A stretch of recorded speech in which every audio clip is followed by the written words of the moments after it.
Assalamualaikum warahmatullahi wabarakatuh. Perkenalkan, nama saya Novita Aulia Fahrina dari Program Studi Pendidikan Guru Sekolah Dasar semester 4 kelas A dengan NIM 2020-33020. Nah, di sini saya akan menjelaskan materi mata kuliah sumber dan media pembelajaran secara lebih lanjut. Pada kesempatan kali ini, kita akan membahas mengenai fungsi sumber belajar. Sesuai dari penjelasan dari PPT, kita akan menjabarkan fungsi-fungsi tersebut. Yang pertama yaitu fungsi utamanya, ya di antara lain yaitu untuk memperbaiki, memelihara, dan meningkatkan kualitas pembelajaran yang sedang dilaksanakan. Apa sih yang dimaksud dengan memperbaiki? Jadi, dengan adanya sumber belajar ini akan memperbaiki sumber belajar sebelumnya dan juga dapat memelihara sumber belajar yang sudah ada dan juga bisa meningkatkan kualitas pembelajaran yang sedang dilaksanakan. Jadi sumber belajar yang ada ini dapat juga meningkatkan kualitas dari sumber belajar sebelumnya. Kemudian fungsi sumber belajar yang lain diantaranya yang pertama ada meningkatkan produktivitas pembelajaran. Jadi kegiatan pembelajaran ini lebih produktif dengan adanya sumber belajar yang baru, atau dengan sumber belajar baru ini akan meningkatkan kemampuan-kemampuan peserta didik. Dan fungsi selanjutnya yaitu lebih memantapkan pembelajaran, yaitu biasanya sumber belajar ini akan menguatkan sumber belajar yang lain, mungkin dari guru atau yang lain. Selanjutnya yaitu memberikan kemungkinan pembelajaran yang sifatnya individual gitu. Jadi sumber belajar ini kan banyak sekali, diantaranya dari video pembelajaran, materi-materi yang ada di e-book atau yang lainnya. Hal ini akan membantu peserta didik untuk belajar secara individual atau mempermudah peserta didik untuk memahami pelajaran secara individu. Selanjutnya, memberikan dasar yang lebih ilmiah terhadap pembelajaran. Jadi, penjelasan yang ada di sumber belajar ini akan memberikan penjelasan-penjelasan yang lebih mendetail mengenai deskripsi dari suatu pelajaran tersebut. Kemudian, fungsi yang lainnya yaitu memungkinkan belajar secara sistematik. Jadi, dengan adanya sumber belajar ini, peserta didik akan belajar dengan secara berurutan, yaitu dari mulai dasar hingga ke jenjang selanjutnya, yaitu runtut sesuai dengan sistematika pembelajaran yang sudah ditentukan. Kemudian, yaitu fungsinya memungkinkan penyajian pembelajaran yang lebih luas. Sumber belajar ini akan mengkaji beberapa pelajaran yang mungkin yang memang dijabarkan secara lebih mendetail dan luas, dan tidak hanya secara global namun penjelasannya secara intensif. Kemudian setelah itu fungsi dari sumber belajar selanjutnya yaitu antara lain dapat menembus batas jam pelajaran formal. Nah, sumber belajar ini dapat diakses siswa itu tidak hanya di jam-jam pembelajaran sekolah, namun juga dapat diakses siswa di luar sekolah. Misalnya sumber belajar yang mereka gunakan adalah LKS. LKS ini dapat dipelajari siswa di luar dari jam pelajaran sekolah. Selanjutnya yaitu fungsinya mendorong dinamika kegiatan belajar mandiri siswa. Nah, seperti yang saya katakan sebelumnya, bahwa sumber belajar secara individu ini dapat mendorong siswa mandiri untuk belajar dan juga bagaimana mereka memanajemen waktu belajar antara di rumah dengan di sekolah. Selanjutnya yaitu fungsinya yaitu antara lain memelihara iklim akademis dalam proses pembelajaran.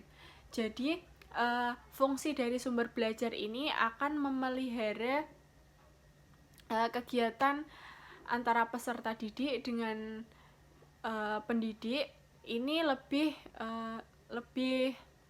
sistematis, dan juga sumber belajar ini fungsinya mengatasi keterbatasan guru. Mungkin guru belum terlalu menguasai sebuah materi, namun di sumber belajar ini dapat menjelaskan kepada siswa materi tersebut dengan lebih mendetail, sehingga siswa lebih mudah untuk mempelajarinya.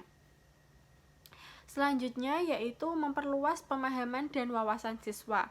Nah, dengan adanya sumber belajar ini, siswa lebih aktif dalam belajar, tidak hanya dari sekolah maupun atau guru, namun siswa juga dapat mengakses materi pembelajaran ini di luar dari kedua sumber tersebut. Misalnya mereka bisa mengakses dari YouTube, melalui video pembelajaran, kemudian dari e-book, atau dengan lingkungan sekitar. Tentunya ini akan menambah wawasan dari siswa tersebut. Kemudian antisipatif dan proaktif terhadap perkembangan siswa, yaitu sumber belajar ini tuh lebih up to date terhadap bagaimana apa yang digemari oleh siswa, dan apa yang menjadi materi penting yang akan disampaikan kepada siswa. Kemudian setelah fungsi yang sudah saya jelaskan tadi, kita akan membahas mengenai kegunaan sumber belajar. Sumber belajar yang pertama dapat meningkatkan intensitas minat dan perhatian siswa terhadap materi pelajaran yang disajikan. Jadi dengan adanya sumber belajar ini dapat meningkatkan minat dan perhatian siswa, sehingga dapat mengambil interaksi antara pendidik dan juga peserta didik lebih aktif dalam kegiatan belajar mengajar. Kemudian selanjutnya yaitu dapat memelihara suasana belajar yang solid, kreatif, dinamis, dan menyenangkan. Mengapa hal ini terjadi? Karena dengan adanya sumber belajar memungkinkan siswa untuk belajar kreativitas yang akan meningkatkan solidaritas antar kelompok yang terjadi di dalam kelas. Dan juga hal ini akan timbul sebuah kegiatan timbal balik antara pendidik dan juga peserta didik. Setelah itu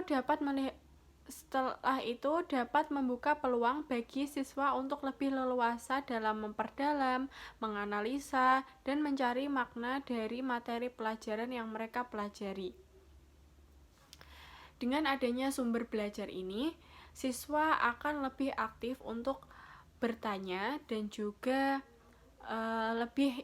rasa ingin tahu mereka akan lebih meningkat, sehingga akan terjadi proses interaksi yang cukup antara peserta didik dan juga pendidik.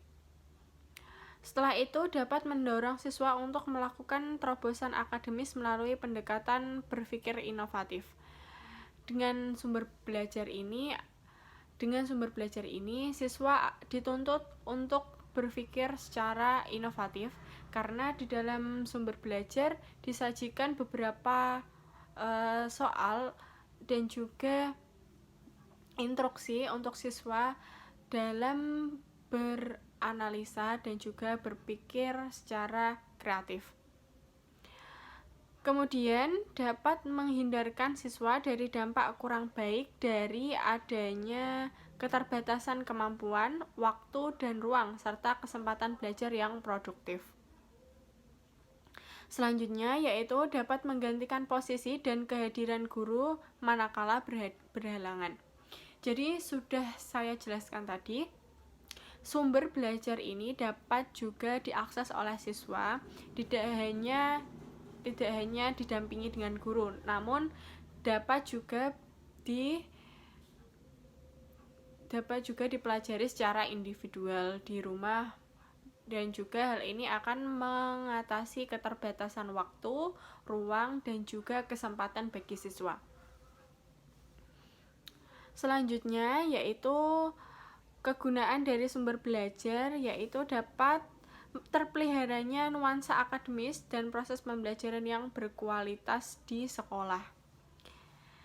Dan kemudian apa sih persamaan sumber belajar, sumber daya pembelajaran dengan media pembelajaran? Yang pertama, sama-sama digunakan untuk proses pembelajaran. Yang kedua yaitu sama-sama untuk meningkatkan hasil pembelajaran. Jadi tujuan dari ketiganya yaitu sama-sama ingin menginginkan untuk peserta didik ini lebih meningkatkan hasil pembelajaran. Dan juga ketiganya sama-sama merupakan sarana dan fasilitas yang dapat dimanfaatkan untuk pembelajaran. Selanjutnya yaitu perbedaan sumber belajar, sumber daya pembelajaran dengan media pembelajaran, yaitu yang pertama, sumber belajar merupakan segala sesuatu yang berhubungan dengan proses pembelajaran guna memperlancar proses belajar yang menciptakan kondisi belajar agar optimal untuk meningkatkan efektivitas dan efisiensi proses pembelajaran. Contohnya apa sih? Yaitu contohnya orang adalah guru menyampaikan materi pembelajaran. Segala sesuatu yang dapat digunakan sebagai sumber belajar. Sedangkan sumber daya pembelajaran yaitu sumber berbagai usaha yang dilakukan untuk meningkatkan hasil dari proses pembelajaran. Contohnya mengoptimalkan kinerja dari guru dengan mengadakan pelatihan atau penataran kepada guru. Sedangkan media pembelajaran yaitu merupakan berbagai jenis sumber daya dan komponen dalam lingkungan sekolah yang dapat dimanfaatkan dalam proses pembelajaran, khususnya untuk mendorong dan memelihara siswa untuk belajar lebih aktif proaktif. Contohnya yaitu media pembelajaran yang diproduksi oleh lembaga-lembaga pendidikan seperti CD interaktif. Kemudian bisa kita simpulkan yaitu sumber belajar itu segala sesuatu yang dapat menjadi materi dari pembelajaran. Kemudian contohnya yaitu seperti buku, LKS, video pembelajaran, kemudian materi-materi sekolah dan lain sebagainya. Sedangkan sumber daya pembelajaran yaitu tenaga pendidik untuk menjelaskan materi atau sumber belajar tersebut. Kemudian sedangkan media pembelajaran yaitu cara atau bagaimana pendidik ini alat bisa disebut dengan alat untuk pendidik menyampaikan sumber belajar kepada pendidik. Contohnya melalui CD interaktif, kemudian video pembelajaran dan lain sebagainya. Jenis sumber belajar yaitu dilihat dari perancangannya, sumber belajar yang dirancang atau learning resource based design, kemudian sumber belajar yang dimanfaatkan atau learning resource by utilizations. Kemudian jenis sumber belajar secara umum dapat dikategorikan dalam 6 jenis, yaitu yang pertama adalah pesan, yang kedua adalah orang, ketiga bahan, peralatan, dan juga sumber belajar yaitu menggunakan teknik atau metode dan juga lingkungan. Kemudian kriteria memilih sumber belajar yaitu kriteria umumnya antara lain yaitu ekonomis, praktis, mudah diperoleh, fleksibel, dan juga komponen-komponennya sesuai dengan tujuan. Kemudian selain itu berdasarkan tujuannya kita dapat memilih sumber belajar melalui motivasi, pengajaran, penelitian, dan juga memecahkan masalah serta presentasi. Setelah itu, strategi merancang sumber belajar, yaitu yang pertama mengidentifikasi karakteristik sumber belajar yang akan digunakan. Kemudian yang kedua, sumber belajar yang digunakan disesuaikan dengan tujuan pembelajaran. Sumber belajar yang digunakan disesuaikan dengan kemampuan guru, dan sumber belajar yang digunakan disesuaikan dengan kebutuhan siswa. Yang terakhir yaitu model penggunaan sumber belajar, yaitu yang pertama guru secara penuh atau total teaching, yang kedua yaitu sumber-sumber utama atau major research, yang ketiga yaitu sebagai pelengkap atau supplement view. Sebagai supplement view yaitu guru harus memposisikan sumber belajar itu sebagai pelengkap saja dalam pembelajaran. Posisi guru lebih banyak sebagai sumber informasi. Sedangkan sebagai secara penuh, guru harus bisa menyampaikan materi pembelajaran itu secara langsung oleh dirinya sendiri.